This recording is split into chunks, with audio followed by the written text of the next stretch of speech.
la muerte fue porque Él me amó.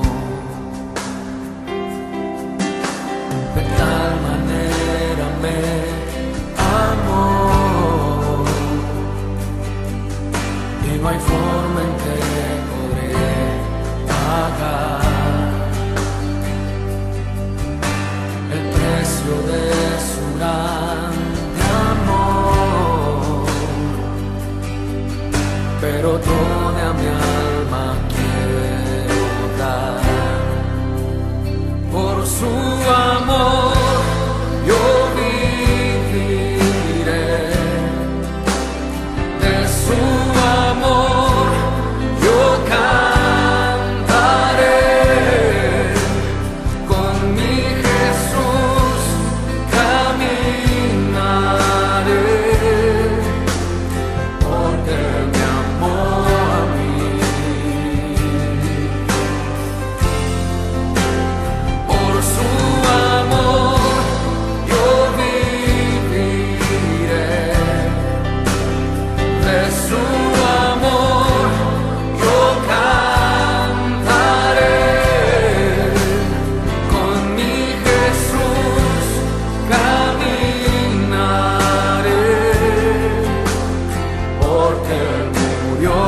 Dios les bendiga, amados hermanos, en este glorioso domingo de resurrección.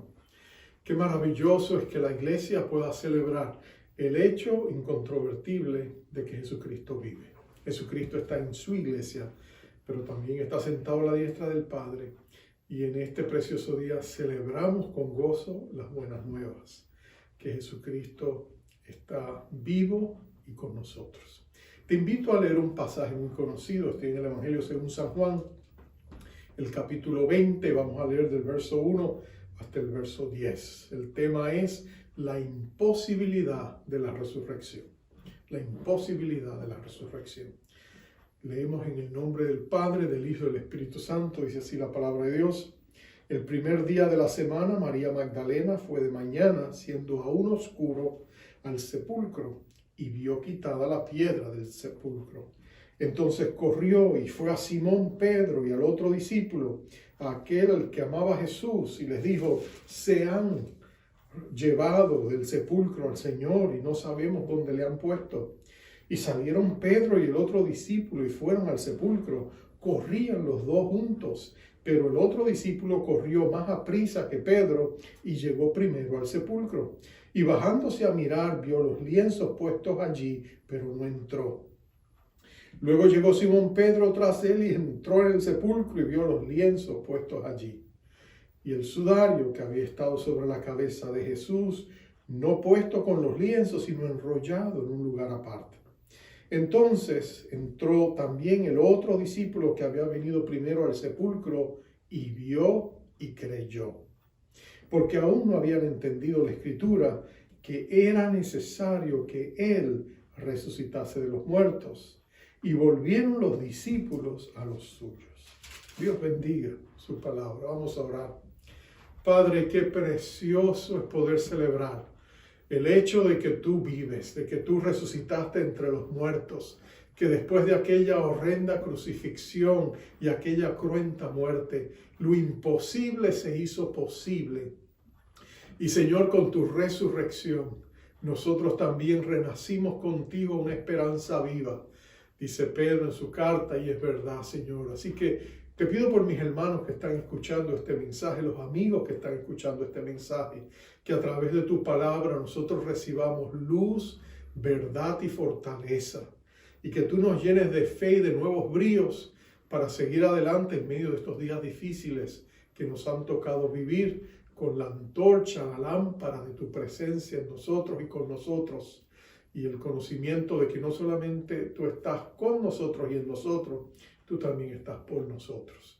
Bendice tu palabra, Espíritu de Dios, y llévate la gloria, amado Cristo, por lo que vas a hacer en esta hora. En tu nombre lo pedimos. Amén. Amén, amén. Charles Colson, que fuera uno de los consejeros presidenciales, dijo en una ocasión que él estaba convencido de la resurrección de Jesucristo y el escándalo de Watergate era su evidencia. Si ustedes recuerdan en la historia, en la década de los 70 hubo un gran escándalo en Estados Unidos porque capturaron a 5 ladrones que entraron a las oficinas centrales del partido opositor en medio de una campaña de elecciones. Y por supuesto el partido opositor del entonces presidente Richard Nixon los atraparon, estalló el escándalo y resultó en la caída precisamente del presidente Nixon y todos sus asesores, entre los cuales se encontraba Charles Colson. Y Colson decía, él estaba seguro que Cristo había resucitado porque él decía: nosotros éramos 12 asesores presidenciales, lo más importante, y nosotros no pudimos mantener un secreto por 3 semanas. No pudimos guardar una mentira por 3 semanas. ¿Cómo es posible, decía él, que 12 otros hombres, los apóstoles, pudieran agarrarse de una mentira, si hubiera sido mentira, por más de 40 años? No solamente 40 años, sino que ellos estuvieron dispuestos a ser torturados, perseguidos y la mayoría martirizados por esa verdad si hubiese sido una mentira. Entonces él decía, no hay manera, decía Colson, que yo no crea que Jesucristo se levantó entre los muertos. Y cuando nosotros lo vemos desde esa perspectiva, nos damos cuenta de que el Nuevo Testamento estuviera de acuerdo con él. Porque la resurrección de Jesucristo fue un evento totalmente inesperado de parte de aquellos que le amaban. Mira lo que describe el pasaje que hemos leído. María Magdalena, y sabemos por los otros 3 evangelios que no fue sola, otras Marías fueron con ella, incluyendo Salomé, mujeres que madrugaron en la mañana del domingo para ir hasta el sepulcro de Jesús y atenderle. Si tú recuerdas, Jesucristo murió en la puesta casi cuando se ponía el sol del día viernes, cuando comenzaba el día de reposo. Y por supuesto eso nos dio suficiente tiempo para que, guardando la ley del día de descanso, las mujeres pudieran embalsamar y atender el cuerpo de Jesús. A pesar de que hombres ricos como José de Arimatea, que había prestado su sepulcro, y Nicodemo, que había comprado más de 100 libras de especias para hacer este tratamiento de embalsamiento y un tratamiento ceremonial muy riguroso, como no hubo tiempo para hacerlo, las mujeres se fueron cargadas y tristes. Pero ellas se propusieron que a primera hora, tan pronto acabara el día de descanso, y cuando tuvieran luz, ellas iban a ir al sepulcro, iban a concluir su tarea de amor. Pero enfrentaban el desafío de que la tumba había sido sellada. Si tú recuerdas, las tumbas de ese tiempo era una cueva, y al frente de la cueva había una gran roca circular que ellos movían sobre una ranura de manera descendiente, de manera que al rodar la piedra quedara ahí con un freno sellando la tumba. Si ellos te lo recuerdan, la palabra dice que los judíos habían ido a los romanos y le habían solicitado a Pilato que pusiera una guardia romana y sellaran la tumba oficialmente. Y él había estado de acuerdo, había asentido y lo había hecho. Entonces las mujeres van quizás pensando, si la guardia todavía está ahí, nos pueden ayudar a remover la piedra, y si no está la guardia, ¿quién nos va a ayudar? No tenemos idea. Pero ellas madrugan en la 4ª vigilia de la noche. Los judíos veían 4 vigilias en cada noche, cada una de 3 horas, empezando desde las 6 de la tarde, 6 a 9, de 9 a 12, de 12 a 3 de la mañana, y la 4ª vigilia, que es cuando ellos van, era entre 3 y 6, hasta las 6 de la mañana. Así que antes que saliera el sol, estas mujeres, todavía sufridas y laceradas por el dolor y la pérdida de Jesús, van hasta la tumba para hacer esta labor de amor. Para sorpresa de ellas, encuentran algo inesperado. No solamente la guardia romana no está por ningún lugar, la piedra está volcada a un lado, la tumba está abierta, y ellos se preguntan qué ha pasado aquí. Cuando se acercan y entran, la tumba está vacía. El cuerpo de Jesús ya no está allí. Y aquí es donde nos dice que algunas de ellas corrieron a decirle a los discípulos lo que había pasado. Y lo interesante es que, y esto es lo interesante, los discípulos van a venir corriendo. O sea, el tema es el evento de la resurrección fue totalmente inesperado. La resurrección de Jesucristo, nadie esperaba que Él muriera. Si tú ves a los discípulos que vienen corriendo, tú encuentras allí a Pedro y a Juan. Pedro en sus 40, Juan en sus 20, fácilmente Juan llega primero, pero al entrar y bajar a la tumba, mira, pero no entra. Hasta que finalmente llega Pedro, quizás adiante, y él no se para, impulsivamente entra hasta allí. Y ven todos los mantos, incluyendo el sudario, que están doblados y acomodados. Pero ellos ven que están allí, pero absolutamente no está el cuerpo. Y la consternación y el asombro no se dejan esperar. La pregunta es, ¿dónde está el cuerpo? ¿Quién se lo ha llevado? Seguramente algunos discípulos desconocidos, o los romanos, o los judíos. ¿Quién? Y eso ha creado toda una polémica, y por supuesto se han escrito libros enteros en defensa de la resurrección de Jesucristo, mirando todos los argumentos en pro y en contra. Y la pregunta era la motivación. ¿Quién tenía algo que ganar con la desaparición del cuerpo? Pero obviamente, cuando se analizan todos los detalles, el resultado es que nadie tenía que ganar. Los romanos no querían hacerlo, los judíos no querían hacerlo, y los discípulos tampoco deseaban hacerlo, porque crearían una mentira que era imposible de sostener. No solamente eso, ellos están buscando el cuerpo de Jesús. Y eso nos presenta a nosotros una escena que realmente es contradictoria de la noción popular nuestra del día de resurrección. La mayoría de las personas piensan que el día de la resurrección fue un día maravilloso, donde los discípulos fueron y se dieron cuenta que Jesús no estaba en la tumba. Él empezó a aparecerse y ya eso fue pura celebración desde el mismo primer momento. Y todos los discípulos celebraron y fue un día de gran gozo y alegría para toda la iglesia, pero eso no es lo que nos dice la palabra. El día más sombrío fue posiblemente después del sábado, después del dolor y la pérdida de haber visto a Jesús experimentar una muerte cruenta el día anterior. Los discípulos están deprimidos, ensimismados y atemorizados. Pero ahora la consternación, el asombro y la confusión van a reinar durante todo ese primer día hasta la noche. De hecho, ellos no van a saber qué están pasando, porque ellos no esperaban que Jesús resucitara. Ellos sabían que la crucifixión era un método que era tan terminal, preciso, que nadie sobrevivía. Una crucifixión. Los persas la habían inventado, pero los romanos la habían perfeccionado. La muerte era inevitable, inexorable cuando a ti te crucificaban.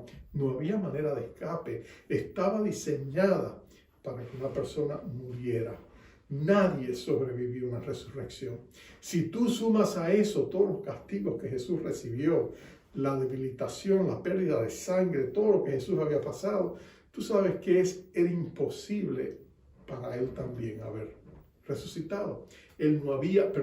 Imposible para él haber sobrevivido esa crucifixión. Los discípulos no lo esperaban. Por esto este evento saca a todos de quicio. Y la pregunta es, ¿qué ha pasado? Y la impotencia de cómo lo vamos a saber cuando nosotros mismos estamos escondidos de manera clandestina, evitando que los líderes religiosos no nos arresten, si es que han decidido, después de la muerte de Jesús, venir tras de nosotros. Así que como tú puedes ver, la resurrección era lo menos que ellos esperaban. Algunos han dicho en sus teorías de explicar lo imposible, que seguramente lo que los discípulos sufrieron fue un evento de alucinación, que sencillamente ellos todos alucinaron que vieron a Jesús, que colectivamente ellos tuvieron esta experiencia, seguramente empujada y compelida por las experiencias de otros, pero que todos tuvieron la misma experiencia. Pero expertos psicólogos nos dicen que las alucinaciones no son eventos colectivos, es algo muy individual. Un reconocido psicólogo ha sido citado, que él decía, entrevistado por Lee Strobel, una persona que había sido agnóstica y que vino a la fe en Cristo cuando miró la evidencia de la resurrección de Jesucristo. Es interesante que esta persona dice, el psicólogo dice que 500 personas hayan tenido la misma alucinación sería un milagro mucho más grande que el que Cristo se levantara entre los muertos. Entonces, eso te lo dice todo. No tiene sentido. Si eso es cierto, entonces, ¿qué podemos pensar? Bueno, sigamos mirando la historia, porque la resurrección de Jesucristo no solamente fue un evento inesperado, fue un evento transformador. Lo que tú vas a ver en lo que sucede en la vida de estos discípulos es maravilloso. Tú ves a María, si tú sigues leyendo el pasaje, tú te das cuenta de que María se va a ir llorando al sepulcro después que le han avisado, los discípulos han venido, han mirado, ella sigue llorando. Pero en unos momentos después ya va a tener un encuentro con el Cristo resucitado. Ella lo va a mirar y va a pensar que es el hortelano, el señor que cuidaba el sepulcro, el jardín, en esa área. Y le dice, y va a correr a él y le va a decir, te lo llevaste donde lo pusiste. Y ahí es donde Cristo se le va a revelar y le dice, María. Y la respuesta de ella va a ser, Raboni, maestro, eres tú. Y ahí es donde ella se va a dar cuenta, va a querer prendarse de él, va a querer agarrarse de él. Y él va a tener que decirle, no me agarres, todavía tengo que ascender al cielo. Le va a dar instrucciones para que se la lleve a los discípulos. Para ella, ese encuentro con Jesús va a ser transformador. No solamente eso, cuando ella llega y lo dice, los discípulos no lo van a creer. De hecho, hay un escepticismo, una incredulidad impregnada en el corazón de ellos, pero que está basado en el hecho irrefutable de que la gente que se muere no resucitan. Y aquellos que resucitan, Jesús mismo los había resucitado. Pero ¿quién iba a resucitar a Jesús si él mismo estaba muerto? Entonces, para ellos la muerte de Jesús es un evento que para ellos es un evento impactante, pero ahora la resurrección de Jesús va a ser un evento transformador. Porque cuando ellos empiezan a llegar los reportes y los informes de otros discípulos que van a tener encuentros con Jesús, como dos de ellos, Cleofas y el acompañante, que van a ir camino hasta el pequeño pueblo de Emaús, y allí van a tener un encuentro con el Cristo resucitado y van a volver corriendo esa misma noche a decirle a los discípulos, Él vive. Y esos informes y reportes van a llegar, haciendo que los discípulos entonces estén todavía mucho más confundidos, queriendo creer, pero no pudiendo creer. Pero mira esto, tarde o temprano Jesús va a venir. Y Jesús se le va a aparecer a ellos, allí mismo en aquel aposento alto. Y allí Jesucristo les va a decir, paz a vosotros. Y ellos van a quedarse asombrados, Jesús los va a invitar. Y les va a decir, vengan, pongan sus dedos, miren mis heridas, miren mis cicatrices. Sí, fui yo el que murió. Y los discípulos van a quedar estupefactos. Pero lo más interesante de todo es que cuando Jesús se aparece, no hay un dejo de reproche, ni de condenación, ni de regaño en sus labios, ni en su mirada. Los discípulos que lo habían abandonado en el jardín de Getsemaní, los discípulos que habían huido por sus vidas y lo habían dejado atrás. Discípulos como Pedro, que había jurado que él nunca abandonaría ni negaría a Jesús, pero que había fracasado. Cuando todavía el manto de vergüenza y de fracaso y de dolor está sobre ellos, Jesús se acerca a ellos y le quita ese manto de tristeza y le da un manto de gozo y alegría, como profetizaba Isaías. Y de pronto estos discípulos son impactados, se alegran, son inundados de gozo y de alegría. Es interesante que ese evento fue transformador para todos ellos. Estos discípulos estarían convencidos de la resurrección de Jesucristo porque fueron testigos oculares de ella. No es porque nadie se los contó, ellos lo vivieron. Y ellos tienen la fuerza y la convicción del que lo ha vivido. Y estos discípulos estarán dispuestos a todos, anclando su vida a esa verdad irrefutable. Algunos de ellos van a morir martirizados en lugares remotos. Se van a tomar el riesgo de irse a los confines del mundo. Algunos van a morir en la India, otros van a morir en otros lugares, en Persia. Pero nota esto, lo van a hacer con el convencimiento de que Cristo es una realidad viviente, porque ellos vieron al Cristo resucitado. ¿Cómo tú y yo podemos estar convencidos de que Cristo es resucitado? Algunos dicen y preguntan, ¿puede acaso la ciencia, podemos probar científicamente la resurrección de Jesucristo? Y la respuesta es que no es posible, porque el método científico es muy limitado para poder probar. Científicamente tú no puedes probar que el cuerpo que está en la tumba de George Washington era precisamente George Washington. No hay manera de probarlo. Hay otros métodos que son más favorables para demostrar evidencias. Y uno de ellos es el método histórico. Bueno, si hay testigos que enterraron a George Washington en esa tumba, si hay testimonio de que esa tumba estaba protegida, si hay testimonio y escritos, entonces sí podemos probar la realidad de que aquí está enterrado George Washington. Pero tenemos que descansar en la evidencia histórica. Y la ciencia puede ayudar, pero tiene que estar amparada bajo el testimonio histórico, ¿no es cierto? Es la única manera de probar la historia. Tenemos que usar evidencias históricas. Y eso es lo que muchos autores cristianos, interesante. Ha habido toda una gama, una plétora de autores cristianos, muchos de ellos, en su mayoría abogados, que se fueron a estudiar la evidencia de la supuesta resurrección de Cristo, muchos de ellos con la intención de mostrar que era un fraude. Y ellos de pronto, al ver toda la evidencia histórica, quedaron convencidos de que la evidencia era cohesiva, era congruente y era fehaciente.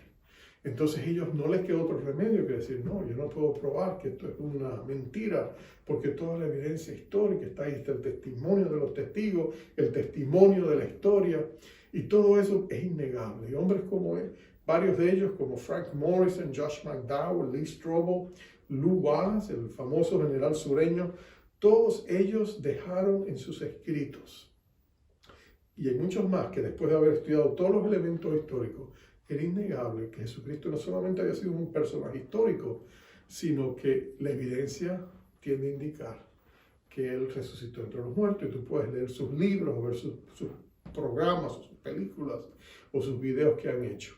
Pero lo cierto es esto, ellos se dieron cuenta de que Jesucristo había resucitado, y cuando ellos buscaron conectarse al Cristo resucitado, sus vidas mismas fueron transformadas.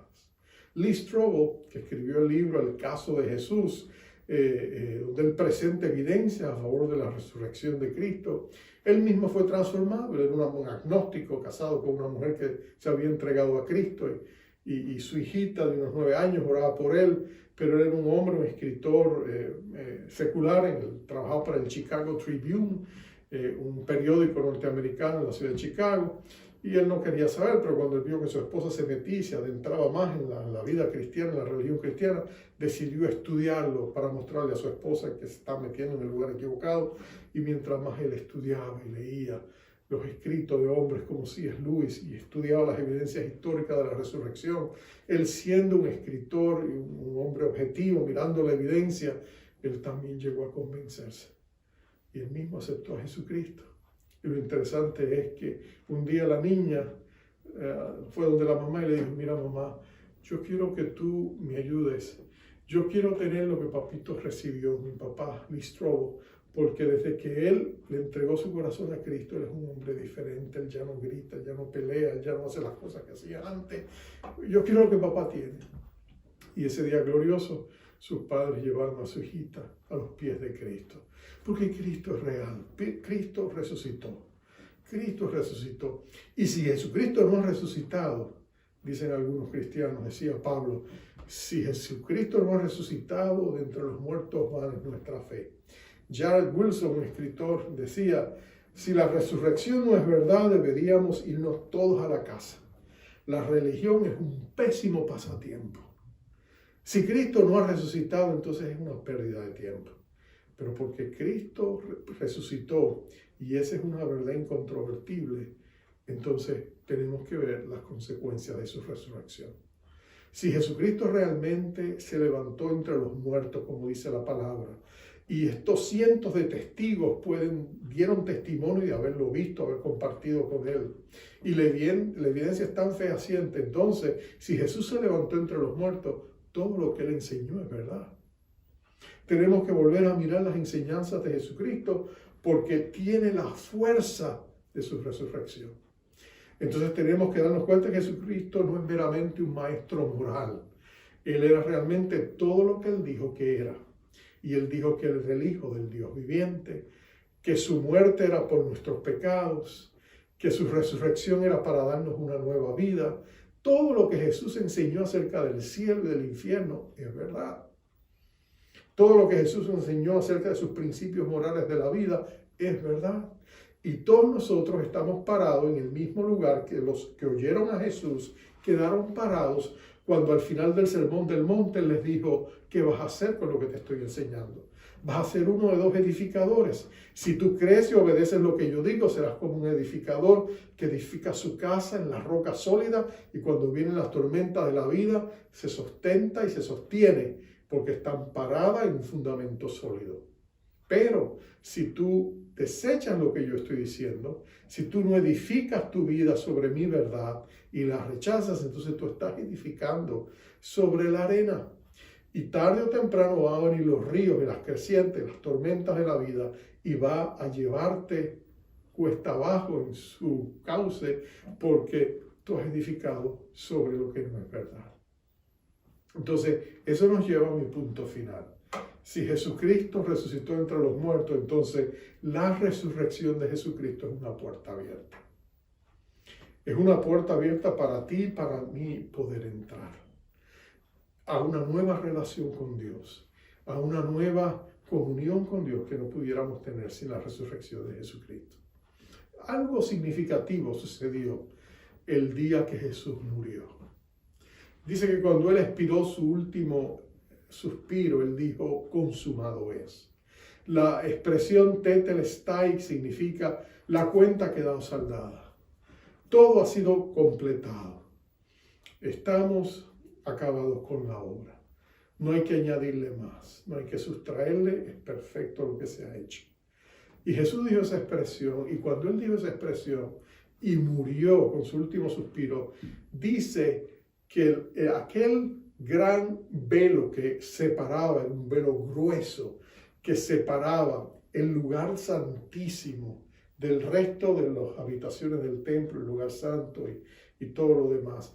Allí en el lugar santísimo es donde los judíos decían que estaba la presencia manifiesta de Dios. Y nadie podía entrar ahí porque era un lugar tan santo que ningún pecador podía entrar. Por eso estaba ese pesado manto como una cortina que lo separaba. Solo una vez al año el sumo sacerdote, después de haberse santificado y purificado y lavado muchas veces, podría entrar con la sangre, después del mismo habérsela puesto, la sangre del cordero, para presentarla ante el altar, el arca del pacto, ponerla frente al altar y de esa manera adquirir el perdón por los pecados de la nación sobre la base del sacrificio de sangre. Una vez al año, y le tenían hasta campanitas puestas en sus vestidoras sacerdotales y una cuerda amarrada, porque si Dios lo derribaba allí, los tenían que arrastrar y nadie podía entrar a sacarlo. Pero nota esto, cuando Jesús muere, ese velo es rasgado en dos, es separado, es abierto, abriendo una puerta de acceso a Dios. Lo que usualmente nosotros escuchamos es un lado de la moneda, que ahora nosotros tenemos acceso a la presencia de Dios. Y es cierto, podemos acercarnos confiadamente a la presencia de Dios, al trono de su gracia, para recibir misericordia, gracia y el oportuno socorro. Pero eso es solo la mitad, un lado de la moneda. Hay otro lado que yo creo que todavía es muy importante. Y es el lado de que no solamente nosotros tendríamos acceso a Dios, Dios podía salirse de allí. Dios ya no estaría confinado a un solo espacio. Dios podía ahora correr al corazón de cada creyente y hacer un templo, un santuario en su espíritu. Y eso es precisamente lo que hace. Y dice que cuando eso sucede hay temblor y todo se mueve y se rompe. Yo pienso que era que Dios tenía prisa de salir y llegar al corazón de los creyentes. Porque mira esto. Eso significa que ahora todo creyente es templo del Espíritu Santo.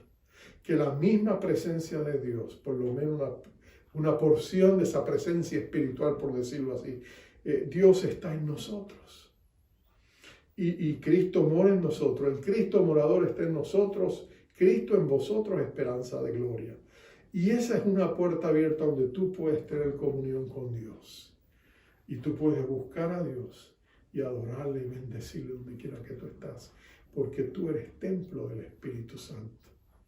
Por supuesto, eso nos resta el beneficio y la obligación, porque es un mandato divino, de reunirnos como iglesia y de esa manera crear una sinergia de unión y unidad, que cuando como iglesia oramos podemos mover de manera mucho más poderosa la mano de Dios.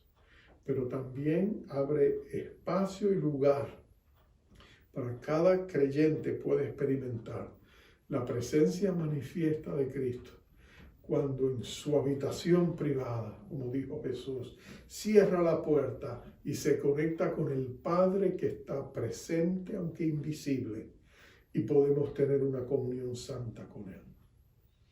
Ahora vivimos con puertas abiertas. Ahora tú y yo Tenemos a Dios tan cerca de nosotros, más cerca del piso donde ponemos los pies, más cerca de la piel que cubre nuestros cuerpos, más cerca que la sangre que circula por tus venas. Jesucristo está en ti y Él ha llegado allí para quedarse. Él te dice, nunca te abandonaré, nunca te dejaré, nunca te desampararé. Él ha venido y está allí por la eternidad. Y nosotros podemos entonces salir a cumplir la labor de Cristo. Porque así como el Padre estaba en Él, ahora el Padre y el Hijo están en nosotros. Jesús ha venido a hacer morada con nosotros. Y el Cristo morador nos abre puertas de acceso a ese glorioso Padre. Qué maravilloso es el tema de la resurrección. La resurrección nos anuncia que no importa lo que esté pasando allá afuera, no importa las terribles noticias que nosotros escuchamos allá afuera, tenemos a un Cristo morador que está en nosotros, que nos dice, no temas porque yo estoy contigo. No desmayes, yo soy tu Dios que te esfuerzo. Siempre te ayudaré, siempre te sustentaré con la diestra de mi poder. Y eso, amados hermanos, bendito Espíritu de Dios, son las buenas nuevas del Evangelio de Jesucristo. Salvación, redención en la cruz, pero ahora una esperanza viva en nosotros por medio de la resurrección de Jesús. Vamos a orar. Padre amado, qué precioso es poder celebrar la resurrección de Cristo entre los muertos.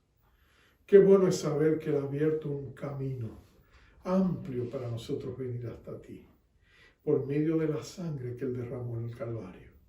Qué bueno es saber que tú nunca te das por vencido con nosotros, que tú nos escogiste desde antes la fundación del mundo y nos pusiste en Jesucristo, Señor. Y ahora que hemos entregado nuestra vida a Dios, eso se ha cristalizado en el momento presente. Y estamos en Cristo Jesús, donde hemos sido bendecidos con toda bendición espiritual en los lugares celestiales. Pero también, Señor, hemos sido bendecidos aquí ahora con la presencia, el poder y la paz de Cristo, con su pureza, con su gracia, con su provisión, con su protección y con su poder. Padre, yo te pido por mis hermanos que escuchan este mensaje. Oh Señor, álanos con cuerdas de amor. Pon a un lado la vergüenza, la culpabilidad, todo lo que pueda haber en nosotros, el temor, la ansiedad, y permítenos acercarnos confiadamente a tu presencia, no por nuestros propios méritos, sino por la rectitud, la justicia, la piedad, la santidad que Cristo ha puesto en nosotros, la que Él tenía, porque hemos sido revestidos de su justicia, de su rectitud. Y ahora nosotros podemos acercarnos confiadamente, conscientes de nuestros errores, defectos y pecados, pero podemos venir ante tu presencia y ponerlos todos ante tu altar y recibir perdón inmediato cuando confesamos nuestros pecados y una limpieza total. Levántanos con grandes misericordias y empodéranos para vivir la vida que tú tienes para nosotros, porque hay buenas obras que tú has preparado de antemano ahora que estamos en Cristo, para que nosotros andemos en ellas.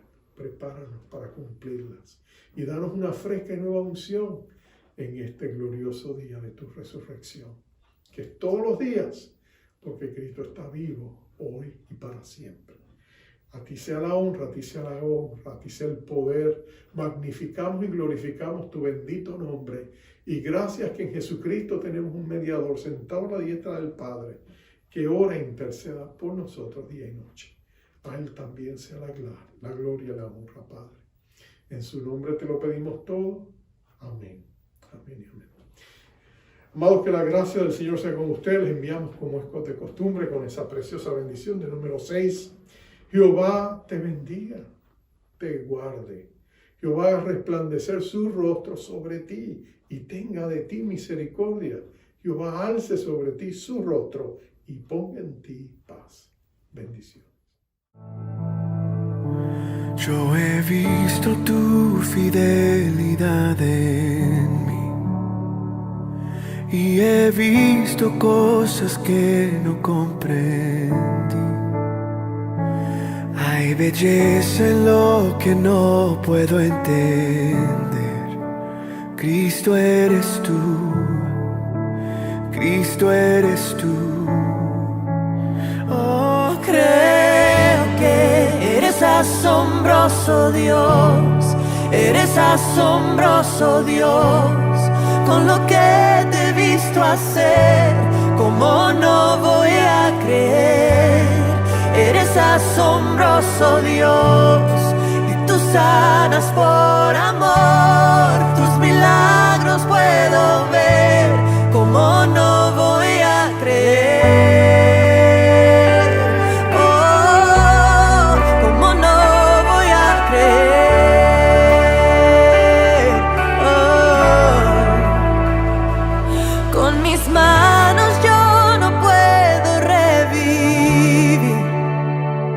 Pero en tu nombre hay resurrección aquí. Toda gloria al que tiene el poder. Cristo eres tú, Cristo eres tú. Creo que eres asombroso Dios, eres asombroso Dios, con lo que hacer, ¿cómo no voy a creer? Eres asombroso Dios, y tú sanas por amor, tus milagros puedo ver, ¿cómo no voy a creer? Eres asombroso Dios, eres asombroso Dios, con lo que te he visto hacer, ¿cómo no voy a creer? Eres asombroso Dios, y tú sanas por amor, tus milagros puedo ver, ¿cómo no voy a creer? ¿Cómo no voy a creer? ¿Cómo no voy a creer? Con lo que te he visto hacer, ¿cómo no voy a creer? ¿Cómo no voy a creer? ¿Cómo no voy a creer? Con lo que te he visto hacer, ¿cómo no voy a creer?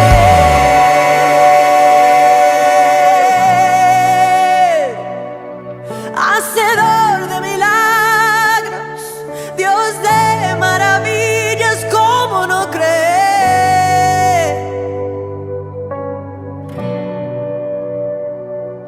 Tan fiel, tan bueno,